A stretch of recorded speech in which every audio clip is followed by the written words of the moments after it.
Hi മക്കളെ, ഒരു equation തന്നാൽ അല്ലെങ്കിൽ ഒരു പോളിനോമിയൽ തന്നു കഴിഞ്ഞാൽ അതിൻ്റെ ഗ്രാഫ് എങ്ങനെ വരയ്ക്കാം എന്നാണ് നമ്മളിന്ന് ചെക്ക് ചെയ്യാൻ പോകുന്നത്.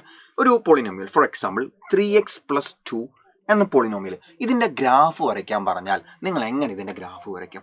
ലീനിയർ പോളിനോമിയൽസ് ആണ് പൊതുവേ നമുക്ക് 9th CBSE ഗ്രാഫ് വരയ്ക്കാൻ ക്വസ്റ്റൻ ആയിട്ട് വരാറുള്ളത്.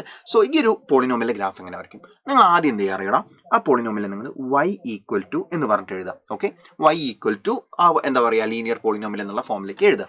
എന്നിട്ട് നിങ്ങൾ എക്സിനും വൈക്കുമുള്ള വാല്യൂസ് കണ്ടുപിടിക്കണം. 2 പോയിന്റ്സ്, അതായത് നിങ്ങൾക്കറിയാം ലീനിയർ പോളിനോമിയൽസിൻ്റെ ഗ്രാഫിൻ്റെ ഷേപ്പ് എന്ന് പറഞ്ഞാൽ സ്ട്രെയിറ്റ് ലൈൻ ആണ്. അപ്പോൾ ഈ ലൈനുമേൽ വരുന്ന 2 പോയിന്റ്സ് നിങ്ങൾ കണ്ടുപിടിക്കണം. അതായത് ഈ ഇക്വേഷൻ്റെ 2 സൊല്യൂഷൻസ് കണ്ടുപിടിക്കണം. പക്ഷേ തോന്നിയ സൊല്യൂഷൻസ് ആവരുത്. അതായത് ഈ സൊല്യൂഷൻസ് ആണ് നമുക്ക് പോയിന്റ് ആയിട്ട് ഗ്രാഫ് പേപ്പറിൽ മാർക്ക് ചെയ്യാനുള്ളത്. അതുകൊണ്ട് തന്നെ ഗ്രാഫ് പേപ്പറിൽ മാർക്ക് ചെയ്യണമെങ്കിൽ നമുക്കറിയാം, ഇപ്പോൾ 1/3 മാർക്ക് ചെയ്യാൻ നമുക്ക് പറ്റുമോ? കുറച്ച് ബുദ്ധിമുട്ടല്ലേ. അപ്പോൾ നമുക്ക് ഇൻറ്റിജർ വാല്യൂസ് ആണെങ്കിൽ എളുപ്പമാണ്. 1, -1, 0, 2, -2 അങ്ങനത്തെ കുഞ്ഞി ഇൻറ്റിജർ വാല്യൂസ് 1000 ആണെങ്കിൽ നമുക്ക് മാർക്ക് ചെയ്യാൻ പറ്റുമോ? ഇല്ല, പറ്റും. പക്ഷേ അത് എന്താ പറയുക, ഹയർ യൂണിറ്റ്സ് ഒക്കെ എടുത്ത് നമ്മൾ അങ്ങനെ ചെയ്യണം, സ്കെയിലൊക്കെ എടുത്തിട്ട് അങ്ങനെ ചെയ്യണം. പക്ഷേ നമുക്ക് ഏറ്റവും എളുപ്പം കുഞ്ഞി ഇൻറ്റിജർ വാല്യൂസ് കിട്ടുന്ന രീതിയിൽ നമ്മൾ വാല്യൂസ് എടുക്കാം. അതായത് നിങ്ങൾക്ക് എക്സിന് ഇഷ്ടമുള്ള വാല്യൂ കൊടുക്കുക, എന്നിട്ട് വൈൻ്റെ വാല്യൂ കറസ്പോണ്ടിങ് വാല്യൂ കണ്ടുപിടിച്ചാൽ മതി. പക്ഷേ എക്സിന് കൊടുക്കുന്ന വാല്യൂ കുഞ്ഞ് ഇൻറ്റിജർ ആയിരിക്കണം, കറസ്പോണ്ടിംഗ്ലി വൈക്ക് കിട്ടുന്ന വാല്യൂ കുഞ്ഞ് ഇൻറ്റിജർ ആയിരിക്കണം. അപ്പോൾ എക്സിന് നിങ്ങളൊരു വാല്യൂ കൊടുത്തു, വൈക്ക് കിട്ടുന്ന വാല്യൂ വലിയ നമ്പറാണ് നിങ്ങൾക്ക് കിട്ടുന്നത് വെച്ചാൽ ആ വാല്യൂ കൊടുക്കേണ്ട എക്സിന് മാറ്റി കൊടുക്കുക. മനസ്സിലായില്ലേ? ഇപ്പോൾ എക്സിന് ഞാൻ 0 കൊടുക്കാം. അധികം 0 നല്ലോണം വർക്കാവും. എക്സിന് 0 കൊടുത്താൽ നിങ്ങൾ ആലോചിച്ച് നോക്ക്, ഈ ടേം 3 × x എന്തായിപ്പോയി? 0 ആയിപ്പോയി അല്ലേ? എക്സിന് 0 കൊടുത്താൽ 13 ആവുക, അത് 3 × x എന്നാണ്. അപ്പോൾ 3 × 0 എന്നാ വരിക, 0 ആയിപ്പോയി. പിന്നെ എന്താ വരിക? y=2 ആണ് ബാക്കി വരിക അല്ലേ?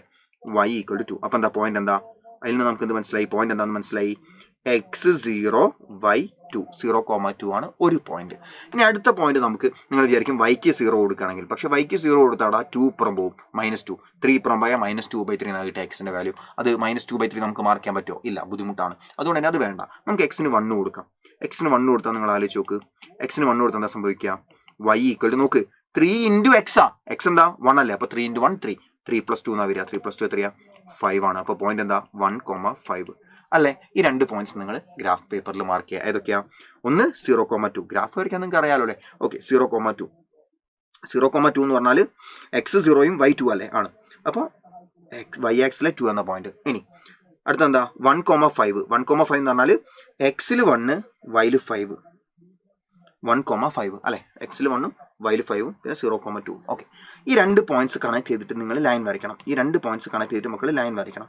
ലൈൻ വരയ്ക്കുന്ന സമയത്തില്ലടാ, ലൈൻ വരയ്ക്കുന്ന സമയത്ത് ശ്രദ്ധിക്കേണ്ട കാര്യം ഇത്രയേ ഉള്ളൂ, ലൈൻ ആ 2 പോയിന്റ്സിൻ്റെ ഉള്ളിൽ ഒതുക്കരുത്.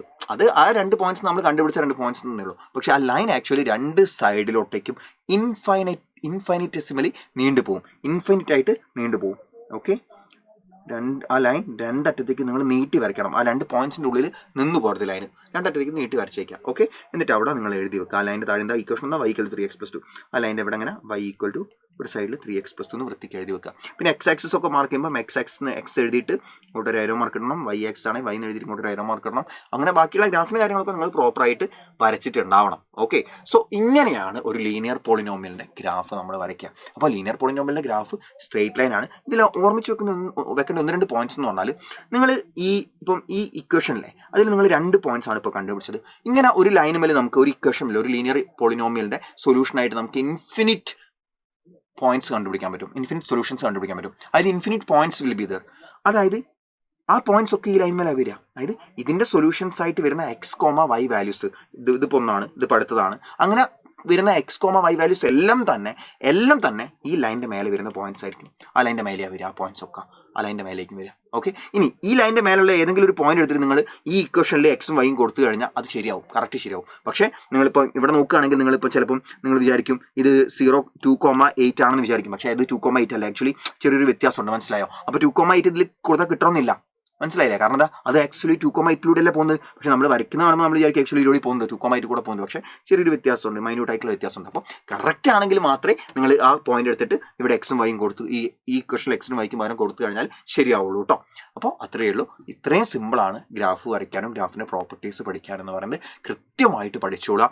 ആൻഡ് കൂടുതൽ ഡീറ്റെയിൽഡ് ആയിട്ടുള്ള ക്ലാസ്സിന് വേണ്ടിയിട്ട് നിങ്ങൾ നിർബന്ധമായിട്ട് മക്കളെ നിഞ്ച ബാച്ചിൽ ജോയിൻ ചെയ്യുക. കാരണം യൂട്യൂബ് എന്ന് പറയുന്നത് നമുക്കറിയാം കംപ്ലീറ്റ് ആയിട്ട് ഇപ്പോൾ ഒരു ചാപ്റ്റർ ഇപ്പം എനിക്ക് തോന്നുന്നു ഞാൻ ഇതിൻ്റെ തൊട്ട് മുന്നത്തെ ചാപ്റ്റർ ഒക്കെ തീർത്തത് 7, 8, 9 പീരീഡോണൊക്കെയാണ്. അപ്പോൾ അങ്ങനെ ആൾജിബ്രിക് ഐഡന്റിറ്റീസ് 7, 8 പീരീഡ് അങ്ങനെ എടുത്തിട്ടുണ്ട് ആൾജിബ്രിക് ഐഡന്റിറ്റീസ് തീർക്കാം. പക്ഷേ നിങ്ങളുടെ ടെക്സ്റ്റ് ബുക്കിൽ അതിന് മാത്രമൊന്നുമില്ല. പക്ഷേ എക്സാമിന് അതല്ല ചോദിക്കാം. എക്സാമിന് ഞാൻ ഈ പറഞ്ഞ ഈ 7-8 മണിക്കൂർ എടുത്ത ക്ലാസ്സുകളിലുള്ള അല്ലെങ്കിൽ 7-8 മണിക്കൂറല്ല 7-8 പീരീഡ്, ഒരു പീരീഡ് 1.5 hour അത്രയും പീരീഡ്സിലെടുത്ത കാര്യങ്ങളാണ് എക്സാമിന് ചോദിക്കുക. അല്ലാണ്ട് ടെക്സ്റ്റ് ബുക്ക് അല്ല. എക്സാമിന് കൃത്യമായിട്ട് നിങ്ങൾക്ക് ഓൾറെഡി മനസ്സിലായിട്ടുണ്ടാവും. എക്സാം ഒക്കെ കഴിഞ്ഞിട്ടുണ്ടാവുമല്ലോ. ടൈം എക്സാം ഒക്കെ ഏകദേശം നടന്നുകൊണ്ടിരിക്കുകയാണ്. ചിലർക്കൊക്കെ കഴിഞ്ഞിട്ടുണ്ടാവും. അപ്പോൾ ഓൾറെഡി മനസ്സിലായിട്ടുണ്ടാവും അല്ലെങ്കിൽ മനസ്സിലാവും. ഓക്കെ, അപ്പോൾ ഡീറ്റെയിൽഡ് ക്ലാസ്സിന് വേണ്ടിയിട്ട് നിങ്ങൾ കൃത്യമായിട്ട് നിഞ്ച ബാച്ചിൽ ജോയിൻ ചെയ്യുക. ഓൾറെഡി നമ്മളെ ഇൻസ്റ്റാളിനും മൈൻഡ് മാപ്പൊക്കെ നമ്മൾ അപ്ലോഡ് ചെയ്തുകൊണ്ടിരിക്കുകയാണ്. ഫസ്റ്റ് ചാപ്റ്റർ ഇപ്പോൾ ഇന്ന് അപ്ലോഡ് ആയിട്ടുണ്ടാവും ഏകദേശം. അപ്പോൾ ബാക്കിയുള്ള ചാപ്റ്റേഴ്സും ഈ വീക്ക് തന്നെ വരുന്നതായിരിക്കും. സോ കൃത്യമായിട്ട് നിഞ്ച ബാച്ചിൽ ജോയിൻ ചെയ്യുക. ഇപ്പോൾ ആണെങ്കിൽ നിങ്ങൾക്ക് ഒരു ഓണം ഓഫറും കൂടെ ഉണ്ട്. ഈ ഒരു മാസം ജോയിൻ ചെയ്യുകയാണെങ്കിൽ ഒരു ഓണം ഓഫറായിട്ട് 10% റിഡക്ഷൻ കൂടെ നമ്മുടെ ഫീസിലുണ്ട്. സോ ദാറ്റ്സ് ഓൾ മക്കളെ. നല്ല രീതിക്ക് പഠിക്കുക. അടിപൊളിയായിട്ട് എല്ലാ എക്സാമിനും മികച്ച മാർക്ക് നിഞ്ച ബാച്ചിലെ എല്ലാ വിദ്യാർത്ഥികളും നേടിയെടുക്കുക. All the best.